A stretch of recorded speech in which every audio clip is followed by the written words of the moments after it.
Friend, आप सभी को मेरा नमस्कार।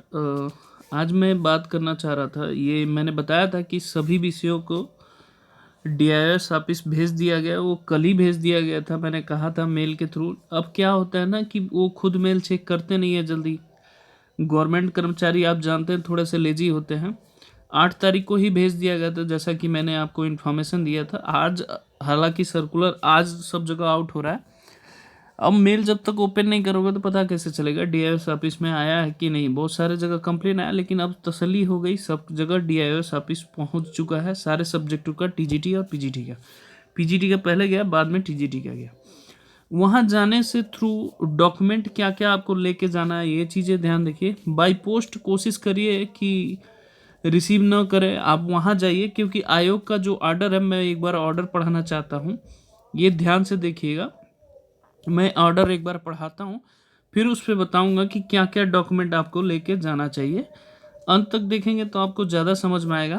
अब देखिए, मैं आपको दिखा रहा हूँ ऑर्डर में ये उसका ऑर्डर है। ऑर्डर कॉपी पे मैं आपको समझा रहा हूँ। ये इंग्लिश का है, हालांकि ऑर्डर सब में सेम है, बस ये लाइन मिस सब में हटा दे। किसी में इंग्लिश में लिख दिया, किसी मैथ्स है, किसी में हिंदी है, किसी में सामाजिक विज्ञान, मतलब सबको भेज दिया गया है। ये ऐसा कुछ नहीं, ये टीजीटी मैं सिर्फ इंग्लिश का बता रहा हूँ, तो आप ये मत सोचिए। यहाँ देखिए क्या लिखा है, ध्यान से देखिएगा। इंटरमीडिएट के विभिन्न संस्थाओं के वर्ग 1 वर्ग 2, मतलब पुरुष वर्ग जो पूरा था, महिलाओं का अलग, चयनित अभ्यर्थियों जो संस्था आवंटन ईमेल से आपके पास अग्रसित करने का मुझे निर्देश हुआ है। मतलब ईमेल के थ्रू, आप ये चीज़ समझिए, ईमेल के थ्रू आपको दिया जाना चाहिए। अब ये क्या करे कि डीआईएस ऑफिस में देखिए, चयन बोर्ड द्वारा चयनित अभ्यर्थी संचित मतलब जो भी आप पढ़े हैं, जांच के उपरांत आवंटित संस्था के नियुक्ति पत्र निर्गत कर कार्यभार ग्रहण करना सुनिश्चित करें। पहला पॉइंट ये है, जो डीआईएस ऑफिस है वहाँ पे आप डॉक्यूमेंट जांच कराइए। जांच कराने के बाद वहाँ से ज्वाइनिंग लेटर लेके जाइए। आप वहाँ पे जो आपको कॉलेज आवंटन है वहाँ आप जाके ज्वाइनिंग करिए। दूसरा कह रहा है कि यदि आपको सपोज करिए चयनित अभ्यर्थी को अगर मतलब ये सूचना कार्यालय में उपलब्ध कराए, पैनल द्वारा सत्यापन चयन बोर्ड द आधिकारिक वेबसाइट यहाँ से कर सकते हैं। मतलब जो भी आपने फॉर्म भरे हैं, भरने के बाद जो आपके रिजल्ट भी आए थे, रिजल्ट आने के बाद जो जो डॉक्यूमेंट आपके अपलोड किए हैं, तो यहाँ वेबसाइट पे है।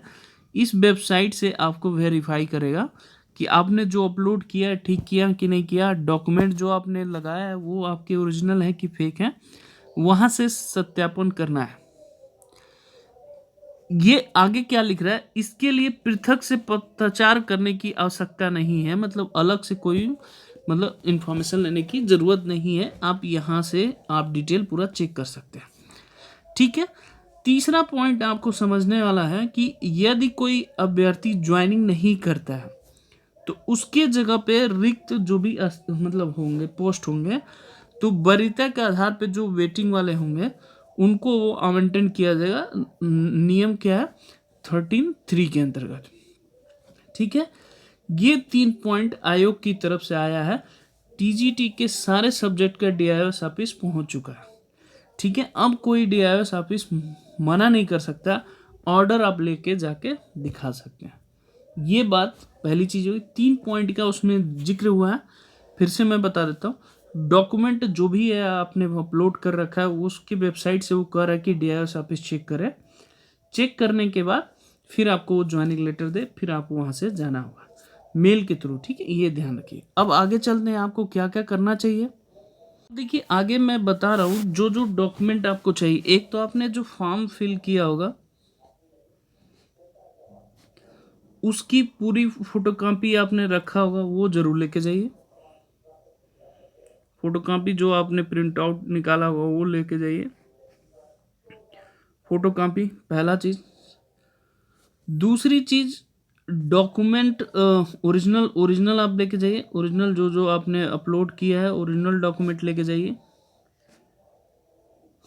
Original document. तीसरा, आपको आधार ले जाना है, आधार कार्ड ले जाना है।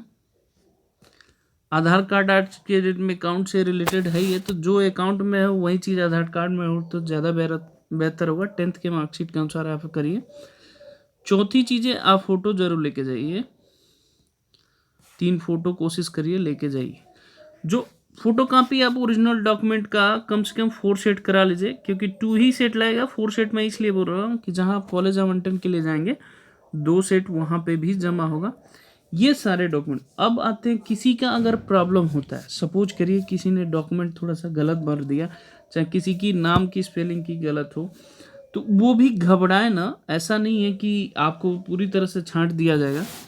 आप एफिडेविट ले सकते हैं, प्लस जिस डॉक्यूमेंट में प्रॉब्लम है उसी के से रिलेटेड एफिडेविट ये लॉयर बताएगा, ना कि मैं बताऊंगा। उसमें क्या टेक्निकल हैंड लिखना होता है वो बना सकते हैं, ठीक है। आप ले जाके वेरीफाई जरूर करिए। हाँ, जो आपने फॉर्म फिलअप किया है, फॉर्म फिलअप मतलब रिजल्ट आने के बाद भी, और कॉलेज चॉइस, बाकी जो फॉर्म फिलअप किया था, डॉक्यूमेंट जो अपलोड कराया था, उसका बेहतर चेक किया जाएगा। उसी से मैच करके फिर आपको लेटर दिया जाएगा। इसमें जो ऑर्डर लिखा गया है, जो कि ये मेल के थ्रू आपके पास ज्वाइनिंग लेटर दिया जा सकता है, बाई पोस्ट का कहीं भी जिक्र ऑर्डर में नहीं है। फिर से समझ जाइए, ये पूरा डॉक्यूमेंट है। इसमें जो जिक्र किया जा रहा है मेल के थ्रू किया जा रहा है कि आपको मिलेगा, बाई पोस्ट इसमें कहीं लिखा नहीं है कि बाई पोस्ट के थ्रू है। अगर कोई डीआईओएस जिद करता है तो घबराने की कोई बात नहीं है। उनसे पूछिए कि सर कब करेंगे, ये मैं बार बार बोल रहा हूँ, कब करेंगे और कितने दिन बाद मिलेगा।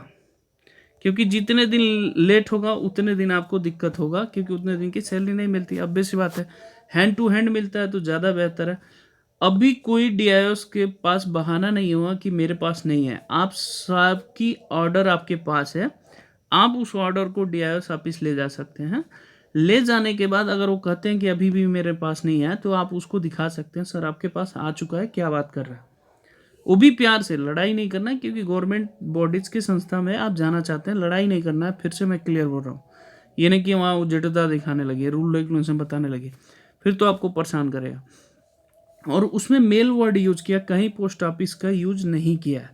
अब थोड़ा सा वेटिंग वाले की बात करते हैं। वेटिंग वालों को 1 मंथ के बाद ही होगा कुछ, तो प्लीज़ ये थोड़ा 1 मंथ पेशेंस बना के रखें, इसके बाद ही होगा। उसमें दे रखा है कि जो भी खाली होगा उसके सीनियरिटी वरीयता के आधार पे ही होगा। वो आयोग को सूचना देगा, सूचना फिर उसको ऑर्डर देगा डीआईएस को कि जो वरीयता होंगे फिर उसको कॉलेज अलॉटमेंट का वो दिया जाएगा, किसी भी डिस्ट्रिक्ट का। ये पूरा प्रोसेस होगा। जैसे मान लीजिए किसी भी डिस्ट्रिक्ट का, गोरखपुर का ले लेते हैं क्योंकि हमारे मुख्यमंत्री वहीं के हैं। तो मान लीजिए गोरखपुर डीआईएस में 16 पोस्ट खाली है, ठीक से समझिए, 16 टीचर ने ज्वाइनिंग नहीं किया, तो डीआईएस आयोग को अपडेट करेगा कि यहाँ पे 16 टीचर नहीं ज्वाइनिंग किए हैं, इस सब्जेक्ट के ज्वाइनिंग नहीं किए। तो अब ये क्या बोलेगा, मतलब आयोग की यहाँ पे जो भी वरीयता, डॉक्यूमेंट वेरिफिकेशन, चाहे वेटिंग वाले जो भी हैं वरीयता, उनको देने के बाद यहाँ पे अलॉट किया जाएगा। ये आयोग डिसाइड करेगा, लेकिन ऑर्डर डीआईएस को ही देगा। तो इसलिए आप रिलैक्स रहिए, वेटिंग वाले भी परेशान ना हो। जिस जिस सब्जेक्ट का खाली होता जाएगा उस सब्जेक्ट का ये ज्वाइनिंग मिलता जाएगा, ठीक है। वीडियो पसंद आए तो लाइक शेयर सब्सक्राइब कर सकते हैं, नहीं तो ऐसी कोई बात नहीं। ओके, जय हिंद।